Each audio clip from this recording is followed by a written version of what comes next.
Hey family, I'm SNwadiei. Yeah, I'm Herbal, helping your brothers and sisters in Africa. And as you see right now, I am in my backyard in Galveston, Texas, USA, chilling out. Sometimes I want to imagine that I'm back in the motherland, so sitting under my trees, y'all, trying to get the light to hit me the right way. So I have the nice illusion of a jungle in the back of me. I am sitting on a nice mat. The breeze is nice. I'm getting a sea breeze, y'all. It's nice. And I always tell y'all, everything is about perspective, right? Yeah. How y'all doing today? I really want to know. How y'all doing today? I don't know if I'm going to do a Sunday live, more than likely not, unless I hear from who? You guys. I have to know, what subject matter do you want to speak about? Because I don't want to do a monologue when I'm supposed to be doing a live. Just not cool, y'all. I like to actually interact with people when I'm doing a live. I was thinking about covering African spirituality in our modern world and talk about how not just I feel about it, but how you feel about it, and you. Yeah, how do y'all feel about it? Because I'm telling y'all, it's a closeted subject right now, and I'm not going to expound upon it in such a personal way, but I will superficially cover it just so I can see if y'all interested, you know? Because if you are, that'd be a good subject to have on a live.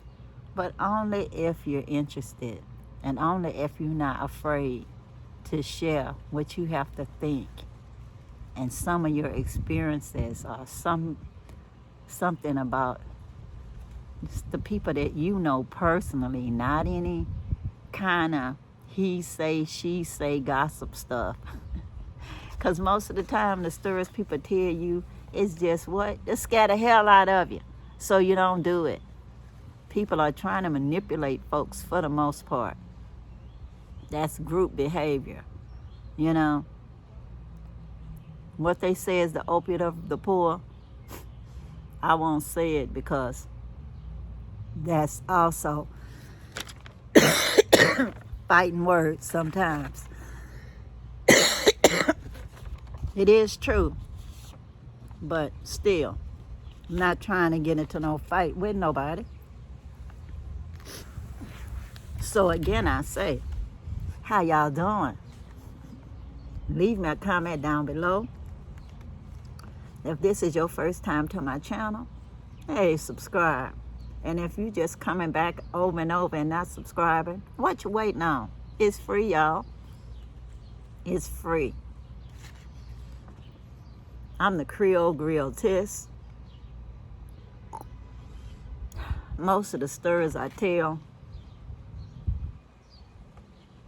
is in relation to my life. At 68, I have lots of stories, y'all. Stories I've acquired over my lifetime. I hope my neighbors are not making too much noise to distract y'all. I'll keep going as long as it don't get too bad. If it does, I'll just have to stop and start later. So anyway, y'all, this is something that I got from a post that I had on Facebook. And as some of y'all would know, I am a conduit for my ancestors, so I'm a legion of many, y'all. So I guess I understand the binary people. It's like if your DNA is a reproduction of your mother's side and your father's side, it's also a reproduction of their mother's side and their father's side, and so on and so forth. And if nothing is neither created nor destroyed, yes, you are a legion of many. So yeah, I understand what they talk about when they say us. So I understand, you know. I do. If nothing is created or destroyed, we are a legion of many. And what? They trying to hold us back. But anyway, guys, let me share what I wrote. And that's from July 2nd, 2019. I was saying, I'm not my hair, makeup, or any outward thing. And I know I did hear SNwadiei say it first, but I agree with her. I said, I'm the combination of my parents' DNA and the experiences that molded me. I love me. I'm blessed to be loved by many. I'm especially blessed to have so many people to love, well, in the motherland and the diaspora. I have many relationships that are family and friends. Living my best life, like Jill Scott say. Like it's golden, y'all. Peace and blessings. And today I added something else.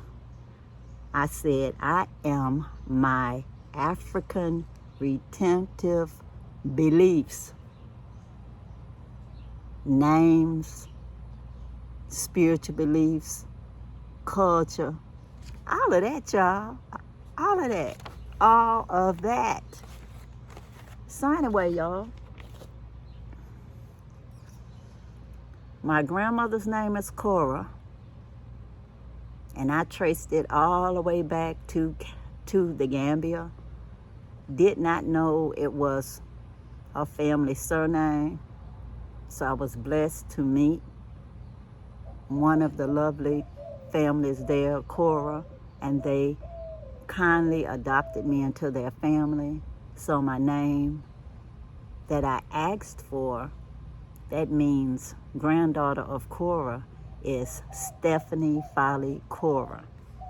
So I appreciate and love them for that, because they did not have to accept me, but they did. And they kept saying, oh, she's just like Alex Haley. You just like Alex Haley.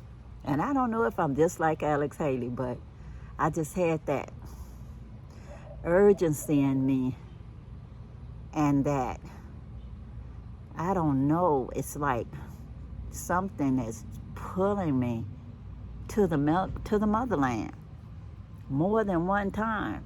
You know, I was so gangster when my then husband was going back to Nigeria.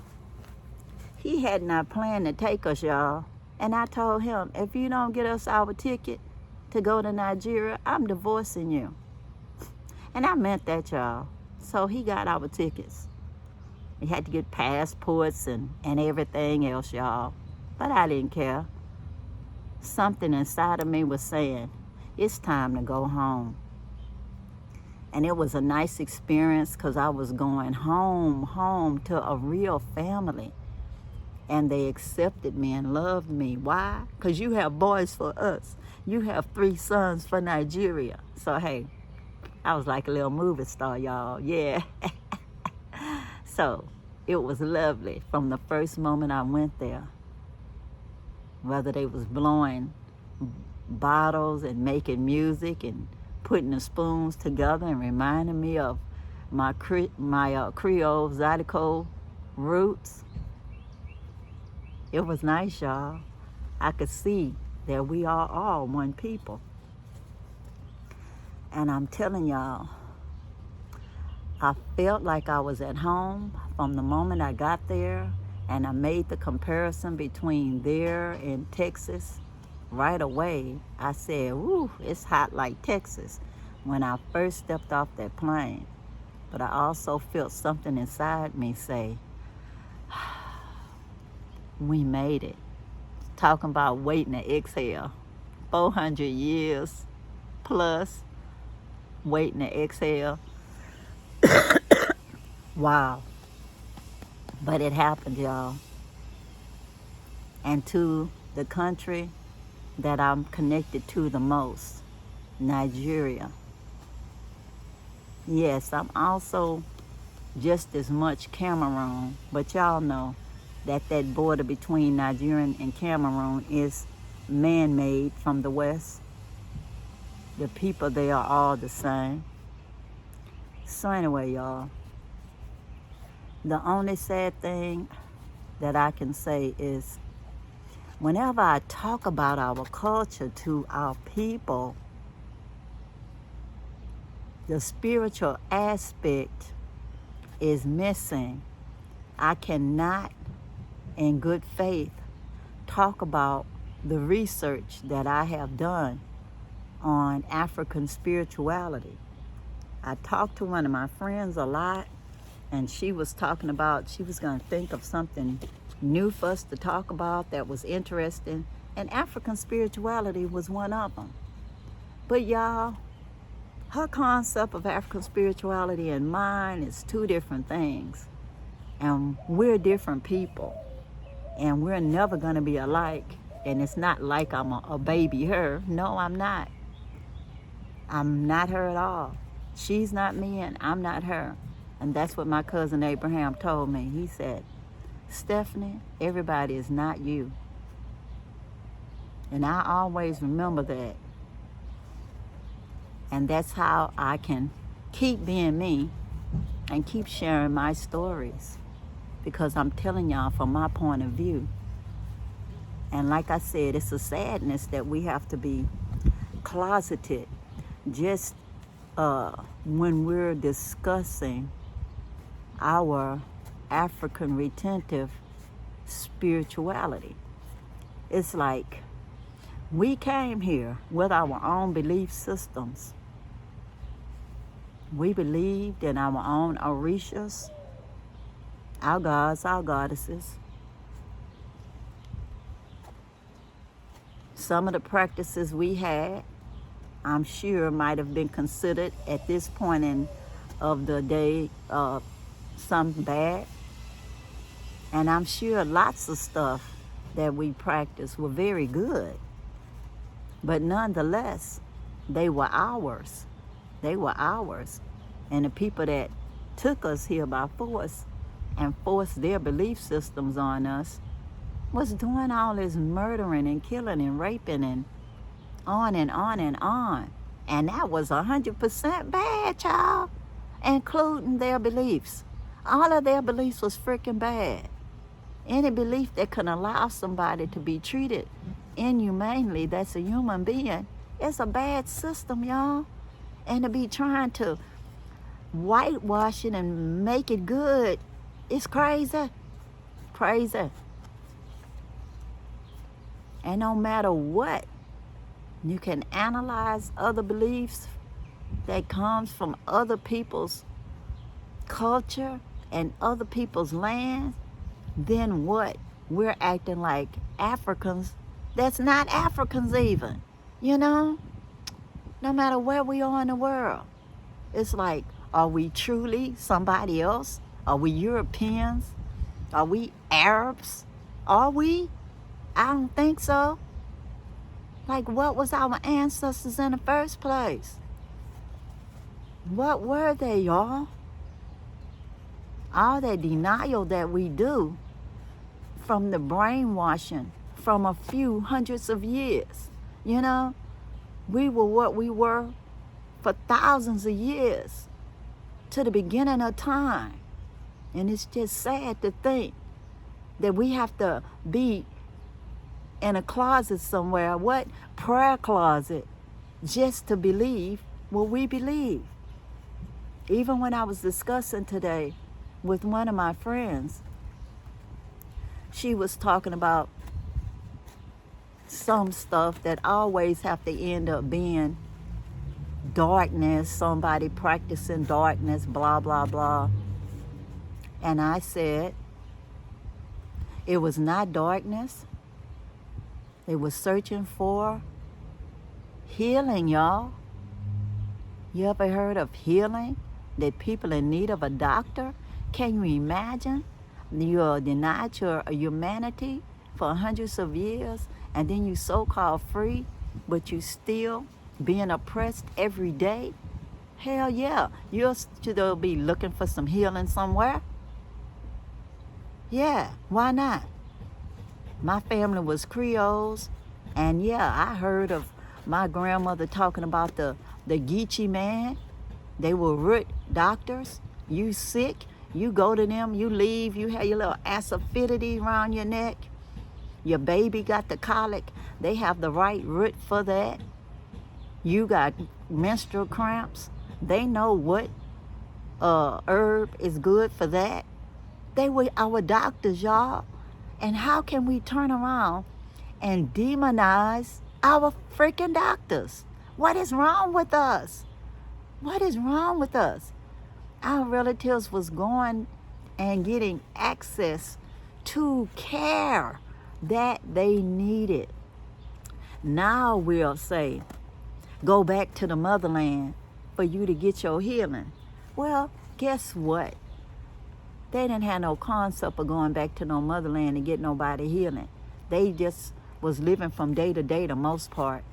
They didn't have no money to be talking about getting on no boat anywhere or catching a plane somewhere so they could go back to Africa. They didn't know nothing about that. Church was as close as they could get to Africa, you know, the AME or whatever. They knew that much, that they were African that way. But yeah, getting back to they root doctors. They went to root doctors, male and female. They also went to voodoo practitioners, or what you call faith workers, readers.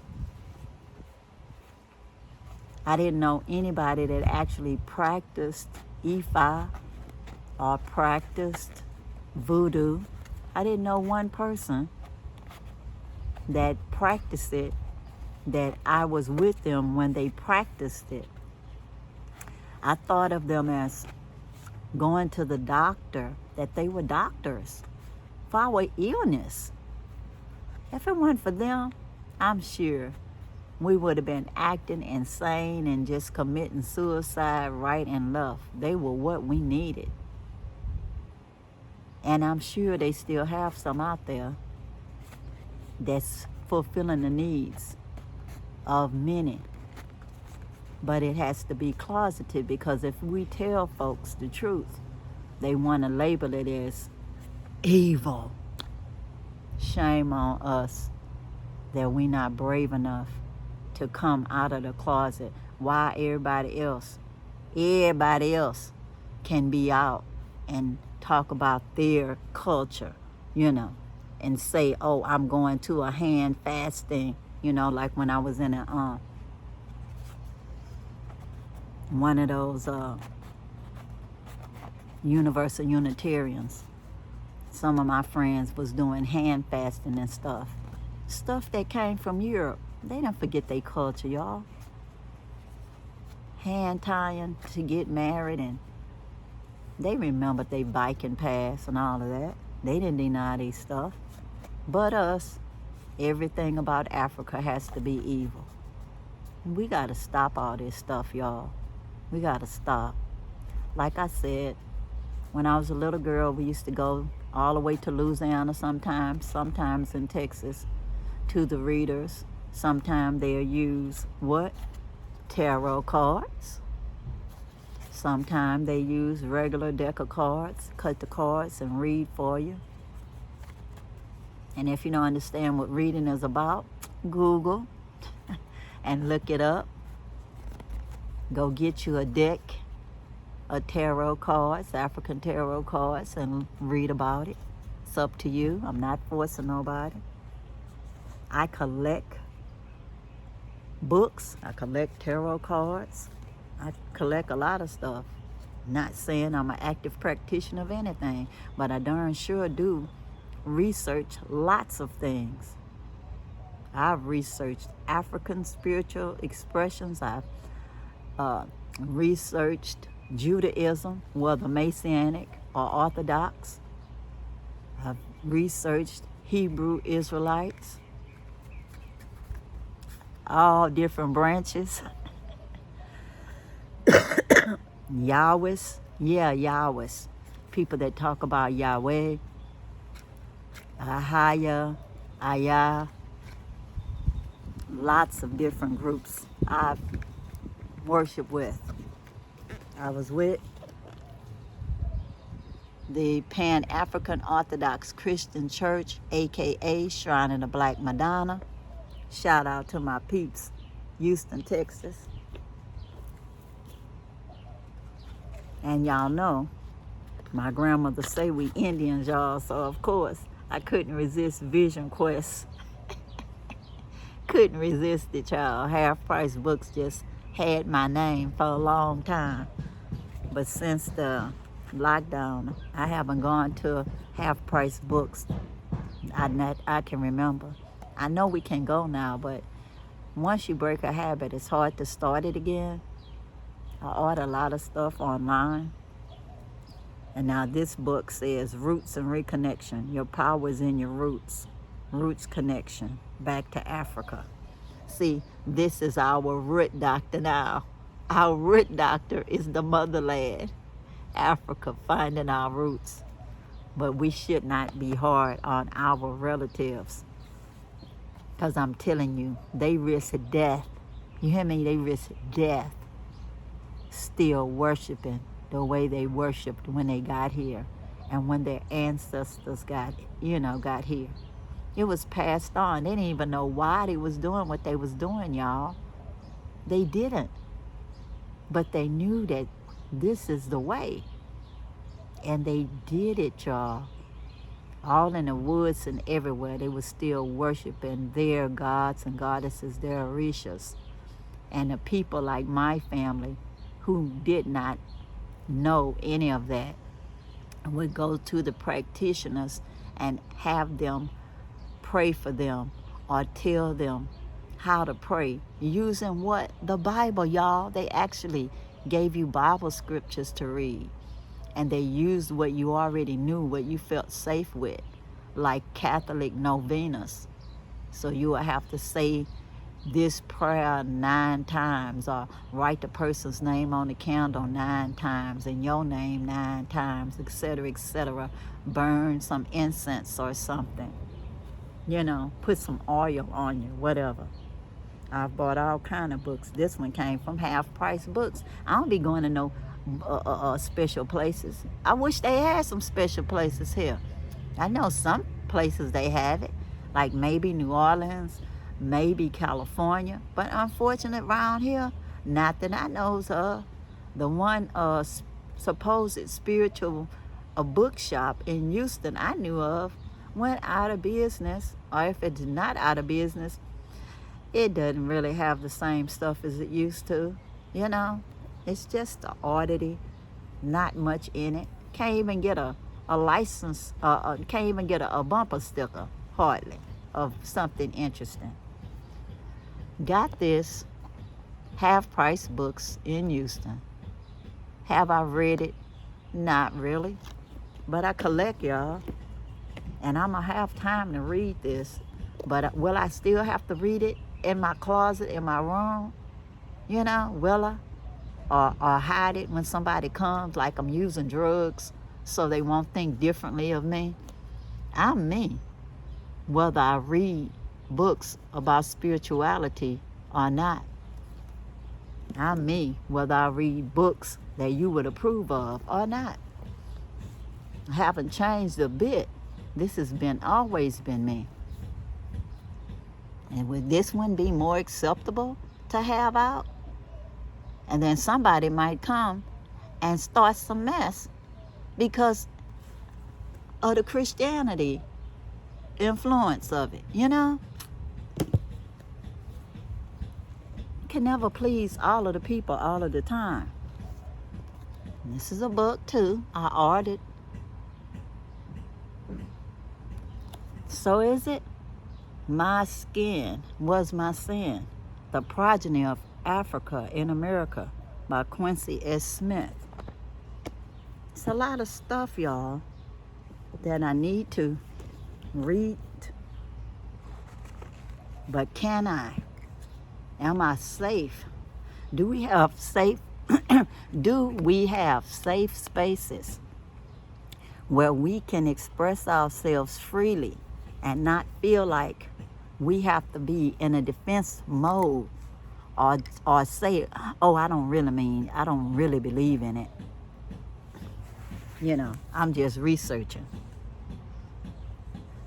It's not really anybody's business what particularly we believe or don't believe, but I believe that we have a right to believe it. We do.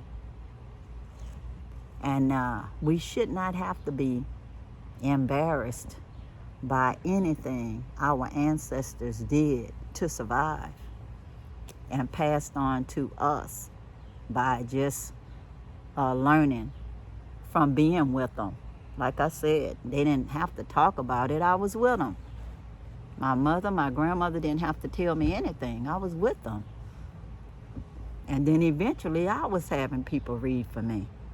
But have I had a reading in a long time? No. I've been here reading my books. That's pretty much it. And not as much as I should be. Been making these videos for y'all. Trying to find out what y'all want to talk about. Like I said, 9 times out of 10, I'm not going to even do a Sunday live unless enough of y'all let me know that, yeah, y'all interested in talking about African spiritual retentions.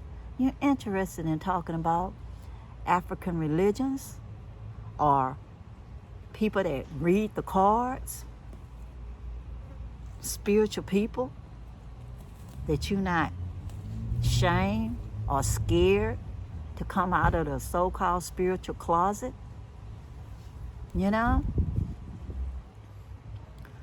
All I can say is, y'all, power to the people. Power to the people. We have to get brave, y'all. This is stuff that people could have died because they believed what they believed, and they did not get brainwashed to just believe what somebody told them to believe, that they kept it going for hundreds of years from wherever their ancestors came from. Yeah, I'm still excited about it whenever I research it. Can you imagine something coming all the way from the motherland, and practice where? Everywhere. You practice in Mexico, practice in South America, practice in North America. It's just amazing to me that people could practice the same thing no matter where they were in the world, wherever Africans was brought. Not exactly, but they have retentions, and that is what counts. What remains? That they whoop your name out of you. You went from from Kunta Kinte to Toby. So you forget your name, you forget where you came from, but you did not forget who you believed in or how you practiced that belief system, and that you were so good at it that you started hiding it inside of others' religions, like Catholicism or whatever. I think that they were amazingly brave and genius ancestors. They were very, very brave, and they were geniuses. That they lived through it, and that it continues past being around people who think their own Africanness is evil. That's what we've been brainwashed to believe, that our mere Africanness is evil. That we have to have our blonde hair and fake hair and everything else that's not real to feel beautiful. Fake hips, fake eyes, fake color eyes, fake eyelashes, fake everything. I mean, it's all right for a photo shoot, but some of us feel like we gotta have all that excess crap for every day.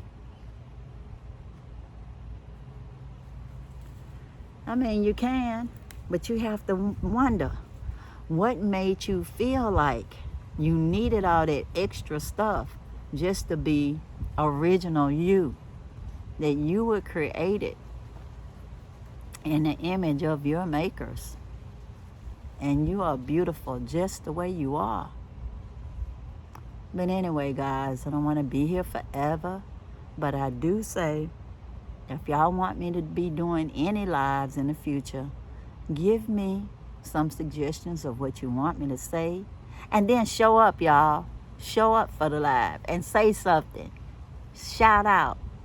Say something in the chat. I'm not doing a monologue for a live. It's enough doing a monologue now that I'm not live, you know? I'm recording live, but I'm not live. Because while I'm doing this, I don't have to look at the chat and try to interact and then get back on the subject and all of that and hoping somebody calls in, you know? But anyway, guys, let me know what y'all think. All I know is power to the people. All praises to the Most High. Thank you, thank you, thank you to the ancestors for being strong and doing what they needed to survive. Because if they didn't survive, we wouldn't be here. I am so impressed how they kept their beliefs intact and passed them on through hundreds of years of oppression, and to still be fighting a good fight all over the world. That yes, they do have African spiritual systems still in existence, but do they have to continue to be so hidden and have to almost fight to exist, even in the motherland? That some of the areas you can go and safely practice, but a lot of the areas people still have to be hidden because of judgment of the majority religions that actually came from invaders. But anyway, y'all, just food for thought. And until next time, y'all, peace, peace, power to the people. And I'm out, y'all. Bye.